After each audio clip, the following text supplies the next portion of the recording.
3 години затвор доби Јордан Ѓоргиев, возачот која усмрти Викторија Николова во сообраќајката кај Ситимол. Покрај затворската казна, тој доби 3 години забрана за управување моторно возило од Б категорија. Тој ќе остане во притвор се до правосилноста на пресудата, поради тоа што судот смета дека може да се даде во бегство. Судиката Љубинка Башевска ја изрече казната по само едно рочиште на кое обвинетиот ја призна вината. Адвокатот на обвинетиот Душко Јанковиќ рече дека пресудата за нив е задоволителна и за оваа казна нема да се жалат, но ќе се жалат на одлуката за притвор. Присудата е задоволителна за нас како одбрана.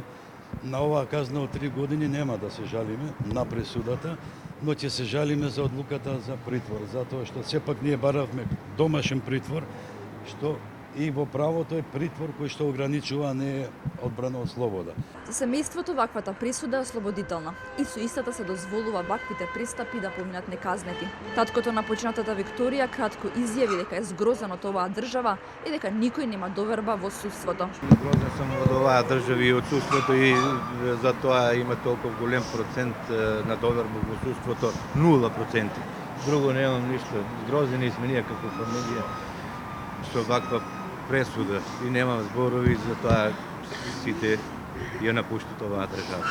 Веднаш во консултација со јавното обвинителство најавивме дека ќе поднесеме барање за жалба на оваа пресуда и се надеваме дека апелацијниот суд ќе биде многу посериозен во однос на следното што ќе доаѓа, односно по дадената жалба од јавното обвинителство. Адвокатката на момчето на Викторија, кој беше повреден во сообраќајката, рече дека ќе поднесат барање до основното јавно обвинителство за задолжително поднесување жалба за оваа пресуда, бидејќи пресудата според оштетените е многу ниска.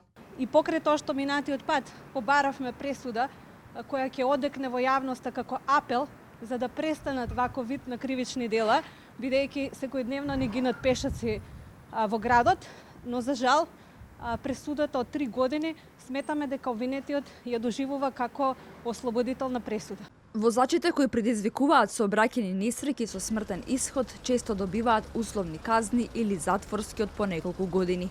Во последните години многу млади лица го загубија животот на улиците. Па така Зоран Милески Кичеец доби 6 месеци затвор за сообраќајка која предизвика кај стража, каде едно лице го загуби животот.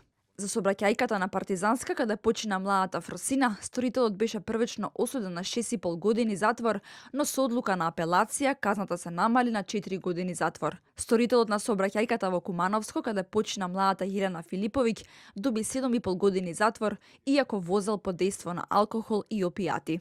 Сообраќајката во Охрид, во која починаа 2 млади момчиња, заврши со условна казна за сторителот.